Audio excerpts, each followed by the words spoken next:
The Zonai descended from the heavens. They founded Hyrule. They possessed godlike powers. They vanished without explanation.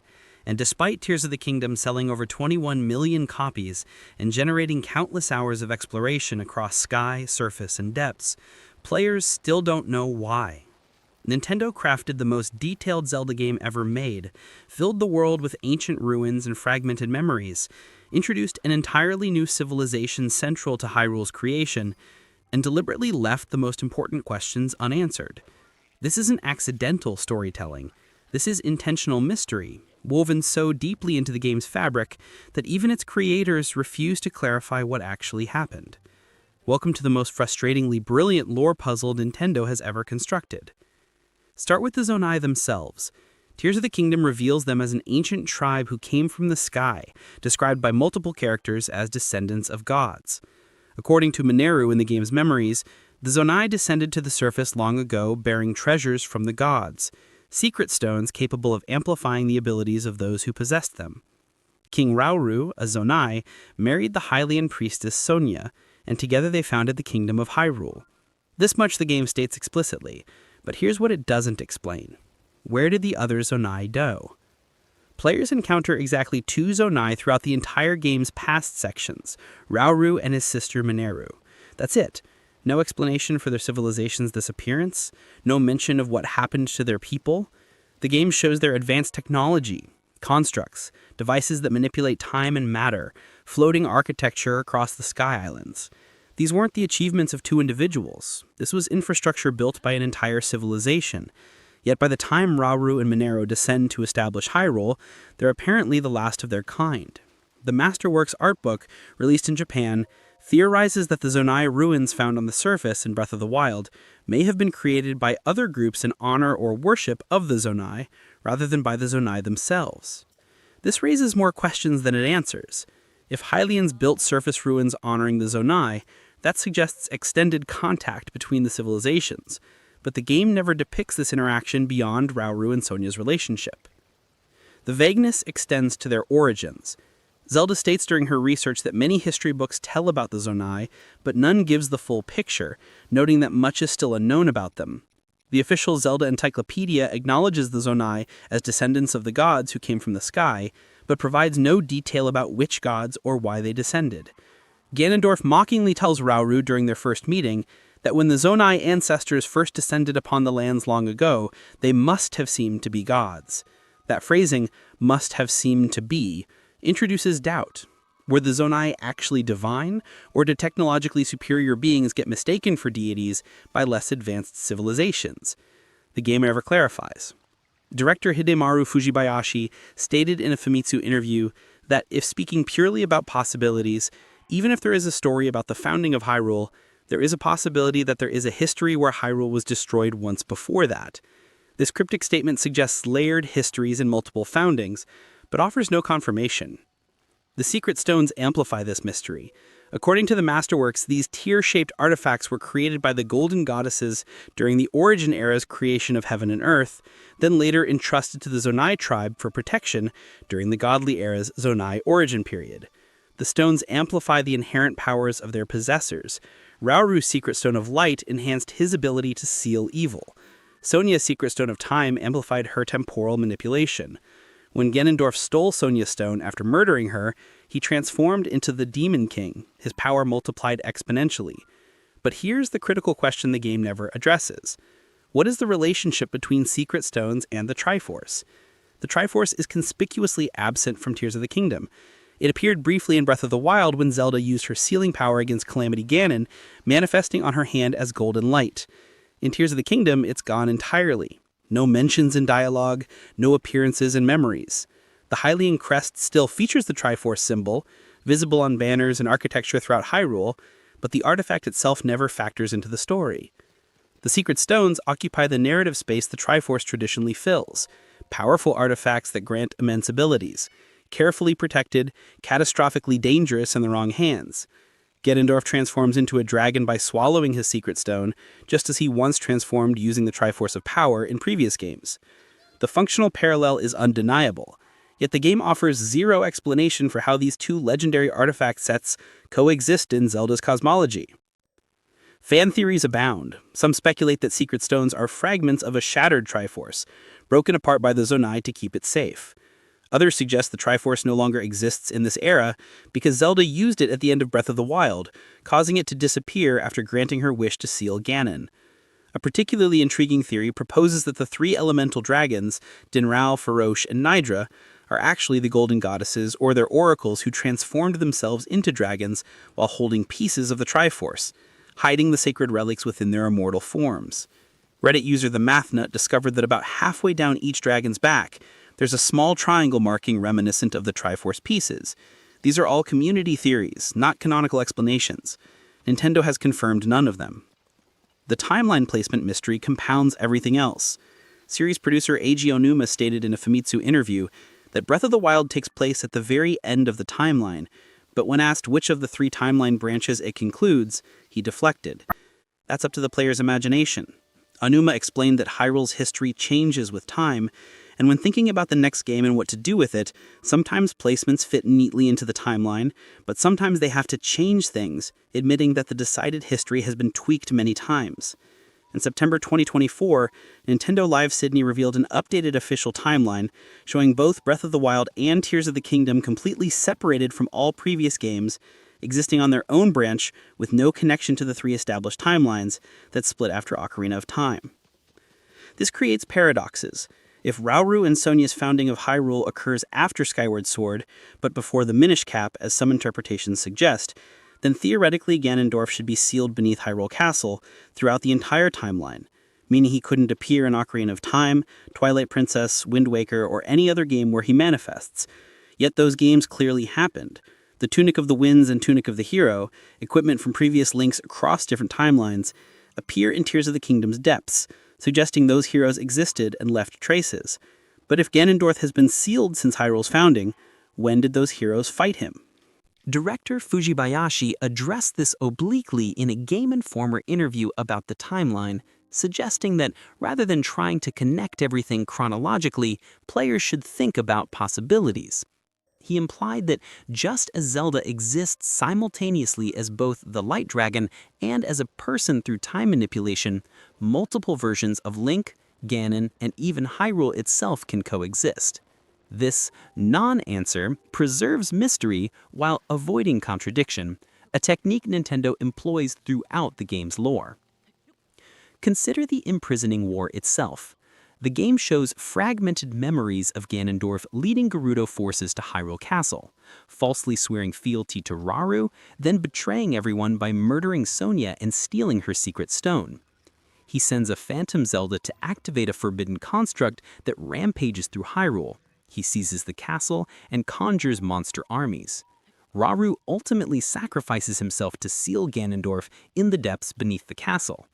These events supposedly occurred thousands of years before Breath of the Wild, yet the game, creating a champion, states that the Imprisoning War happened 10,000 years before Breath of the Wild as part of that game's backstory involving Calamity Ganon. Are these the same war? Different wars? The game never clarifies whether Tears of the Kingdom's Imprisoning War and the ancient catastrophe mentioned in Breath of the Wild's history are connected events. The sages present another layer of ambiguity. Rauru appoints tribal leaders as sages, granting them secret stones to fight Ganondorf. The Rito warrior gains the secret stone of wind, the Zora queen receives water, the Goron chief gets fire, and the Gerudo chief is granted lightning. These original sages make oaths of fealty, their powers passing through generations to the new sages who assist Link in Tears of the Kingdom, Tulin, Sidon, Yunobo, and Riju. But the game never explains the mechanism of inheritance. Are the secret stones physically passed down through bloodlines? Do the stones choose new wielders? When Sidon awakens as the Sage of Water, does he receive the same stone his ancestor held, or a new one that amplifies his abilities in the same way? The game shows the awakening ceremonies, but provides no lore explaining how this succession functions. The ancient spirit temple and its connection to Mineru adds to the confusion.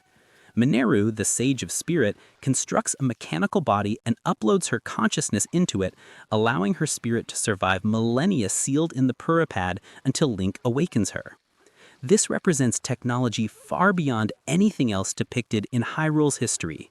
Artificial intelligence, consciousness transfer, indefinite preservation of sentience in machinery. The game treats this casually, as if it's normal for ancient civilizations to possess capabilities that make current Hylian tech look primitive. Where did Mineru gain this knowledge? Did all Zonai possess similar abilities, or was she uniquely brilliant? The game offers glimpses but no explanations. The ancient hero presents perhaps the most visually striking mystery. When Link wears the ancient hero's aspect armor, obtained by completing all 152 shrines, he transforms into a being that resembles a Zonai with Hylian traits. This ancient hero supposedly defeated Calamity Ganon 10,000 years before Breath of the Wild, the same catastrophe that resulted in the construction of the divine beasts and guardians. If this hero possessed Zonai characteristics, that suggests Zonai Hylian hybrids existed long after Rauru and Sonia's era. But the game never confirms this hero's identity, lineage, or relationship to the royal family. Was this a descendant of Rauru and Sonia? A different Zonai who survived longer than expected? The barbarian armor from previous games bears similarities to Zonai clothing, hinting at a cultural continuity, but again, hints without confirmation. Gloom itself remains unexplained. This substance that drains life force and prevents healing emanates from Ganondorf's mummified body, spreading through the depths and corrupting the land. The game treats Gloom as Ganondorf's malice given physical form, but never explains its properties. Why does it prevent hearts from being restored through normal means? What is its relationship to malice from Breath of the Wild? Are they the same substance in different forms, or separate phenomena? Can Gloom exist independently of Ganondorf, or would it dissipate if he were destroyed? The Master Sword itself gets damaged by Gloom during the opening sequence, breaking when exposed to concentrated amounts. This suggests Gloom corrodes or corrupts sacred power, but the game never explores this mechanic beyond its narrative function. Link's new arm provides another unresolved element. Rauru's disembodied right arm replaces Link's original arm after the opening confrontation with Ganondorf. This arm grants Link his abilities: Ultra Hand, Fuse, Ascend, and Recall. But the game never clarifies whether this is a physical augmentation or a spiritual inheritance. Does Link literally possess Rauru's arm fused to his body, or is this a metaphysical transfer of power that manifests as a glowing limb? When Link's arm glows green and uses abilities, is he channeling Rauru's residual power, or has the arm granted him independent mastery of these techniques? After Ganondorf's defeat, Link's arm returns to normal. Does this mean Rauru's spirit was sustaining it and his purpose fulfilled, the arm reverted? The game shows these events without explaining their mechanics. The dragons amplify every question about transformation and permanence. Zelda transforms into the Light Dragon by swallowing her secret stone, a process Mineru describes as a forbidden ritual that destroys the wielder's sense of self, granting immortality, but erasing identity. Yet, at the game's conclusion, Rauru and Sonia's spirits somehow restore Zelda to human form, reversing what Mineru claimed was irreversible. How? The game provides no mechanism. Did Rauru and Sonia retain enough power after death to undo draconification? Were they empowered by something else, perhaps the Master Sword which Zelda held during her transformation? The three elemental dragons, Dinral, Naydra, and Farosh, have existed since before recorded history. Did they undergo similar transformations? Are they former Zonai, Hylians, or something else? The game never states their origins. Community speculation about these dragons extends to their potential connection with the three goddess springs scattered across Hyrule. The Spring of Power sits near Death Mountain, where Dinral flies. The Spring of Wisdom lies in the mountains where Naydra roams, and the Spring of Courage hides in Faron, where Farosh travels. Each spring corresponds to a piece of the Triforce, and each dragon produces materials associated with those elemental domains. This cannot be coincidence, yet the game offers no official explanation connecting springs, dragons, goddesses, and Triforce pieces. Players are left to notice patterns and construct theories without confirmation. The depths themselves resist easy explanation. This massive underground realm mirrors the surface geography exactly. Rivers on the surface correspond to chasms in the depths. Mountains above become valleys below. Zonai mineral pervades the depths, suggesting this region was a primary mining location for Zonai resources. The architecture down there features Zonai designs, and constructs still patrol abandoned facilities. But when were these structures built? If Rauru and Mineru descended to the surface to establish Hyrule, who remained below constructing and maintaining these installations? The timeline doesn't add up unless there were far more Zonai than the game depicts, working in the depths while Rauru ruled above. The game shows the results without revealing the process. Koga and the Yiga clan's activities in the depths raise additional questions. The Yiga have established bases throughout the underground, harvesting Zonite and operating Zonai technology with apparent ease. How did they learn to activate and control devices created by an ancient civilization with godlike powers?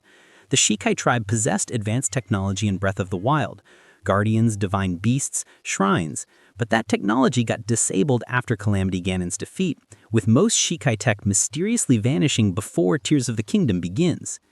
Did the Yiga, as renegade Shikai, retain knowledge that allowed them to reverse engineer Zonai tech? Or did they discover Zonai instruction manuals in the depths? The game depicts their competence without explaining its source. The relationship between Zonai and Shikai technology represents one of the biggest unresolved mysteries spanning both games. Breath of the Wild established that 10,000 years ago, the Shikai built an army of guardians and 4 divine beasts to fight Calamity Ganon.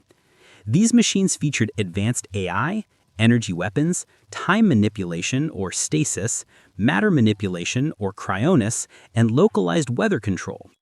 Tears of the Kingdom introduces Zonai devices with similar capabilities: time reversal, matter manipulation, and various mechanical constructs. Did the Shikai study Zonai ruins and adapt their technology? Were the Zonai and Shikai connected civilizations that shared knowledge? The games never address this, despite the obvious parallels. The Master Sword's journey through time creates its own paradox. When the sword shatters at the game's beginning, Zelda carries it back to the ancient past during her transformation. The sword then spends thousands of years embedded in the Light Dragon's head, bathing in sacred power and slowly healing. Link eventually reclaims it in the present, but this creates a closed time loop. The sword could only be healed because Zelda took it to the past, and Zelda only needed to take it to the past because it shattered in the present. Where did this loop originate? Did a previous timeline exist where events played out differently, establishing this loop? The game treats time travel matter-of-factly, but never addresses the philosophical implications. The recallability highlights this further. Link can reverse time on objects, watching them travel backward through their recent history. This power comes from Rauru's arm, suggesting Zonai mastery over temporal mechanics. Yet, if the Zonai possessed such advanced time manipulation, why didn't they use it to prevent catastrophes? Why didn't Rauru use recall to save Sonia from Ganondorf's attack? Why didn't Mineru reverse time on her dying body instead of uploading consciousness to a construct? The game grants Link these abilities for gameplay purposes without considering their narrative implications. Nintendo's deliberate vagueness about all of this isn't accidental storytelling, it's design philosophy. In interviews, both Aonuma and Fujibayashi have emphasized that they don't want to be constrained by rigid timelines or forced to make every detail consistent across decades of games. Aonuma stated that thinking too much about chronology boxes their creative decisions and limits them. Fujibayashi described the timeline as a real-world Zelda puzzle, giving players freedom to find solutions for themselves. This approach preserves flexibility for future installments while generating endless community discussion and theory crafting. But this philosophy comes with costs. Players seeking coherent world-building face contradictions. The Creating a Champion book states that all events before Breath of the Wild's backstory have faded to myth, suggesting so much time has passed that history became legend. Yet Tears of the Kingdom depicts relatively recent events, Rauru's founding of Hyrule, the Imprisoning War, Zelda's time travel, that should be recorded history, not myth. The game wants these events to feel ancient and legendary while also being recent enough to matter. That tension never resolves. The separation of Breath of the Wild and Tears of the Kingdom from the established timeline creates more problems than it solves.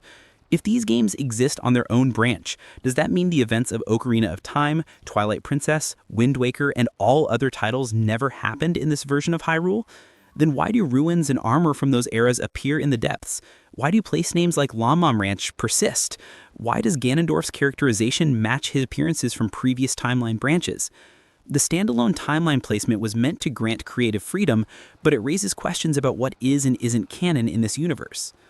Fan theories attempt to reconcile these contradictions through increasingly elaborate explanations. The convergence theory suggests that all three timelines eventually merge back together before Breath of the Wild, explaining why elements from multiple branches appear.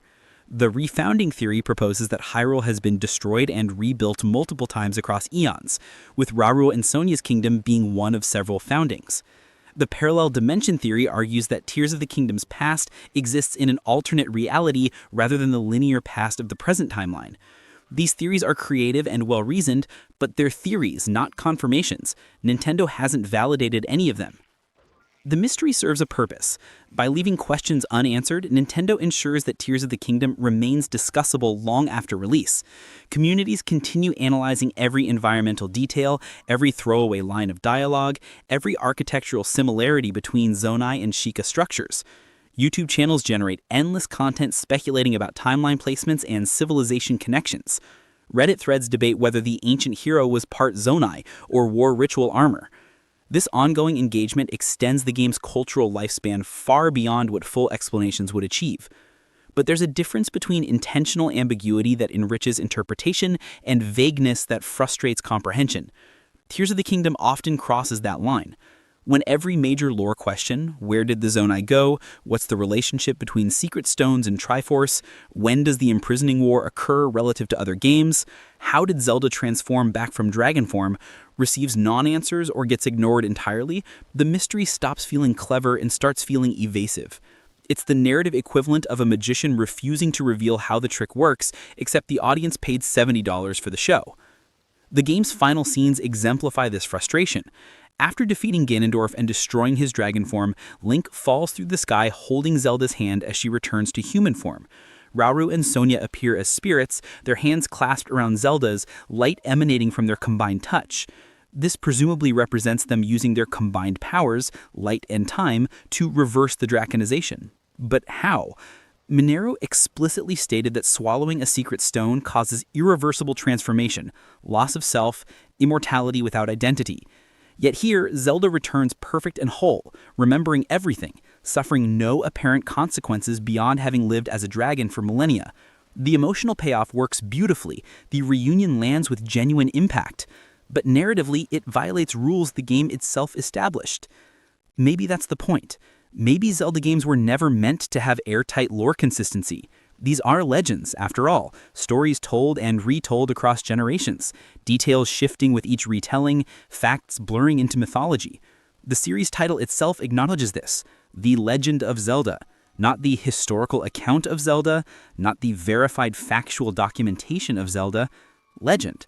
And legends are messy, contradictory, beautiful in their inconsistency. Tears of the Kingdom's lore is a mystery because Nintendo chose mystery over clarity. They chose flexibility over rigidity. They chose emotional resonance over logical consistency. Whether this represents brilliant narrative design or frustrating evasiveness depends entirely on what players value in storytelling.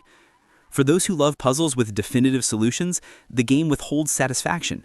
For those who prefer interpretive ambiguity where meaning emerges through discussion rather than decree, it's perfect. The Zonai came from the sky, they founded Hyrule, they vanished. And players will never know exactly why, because sometimes, in Zelda's universe, the most important answer is that there isn't one.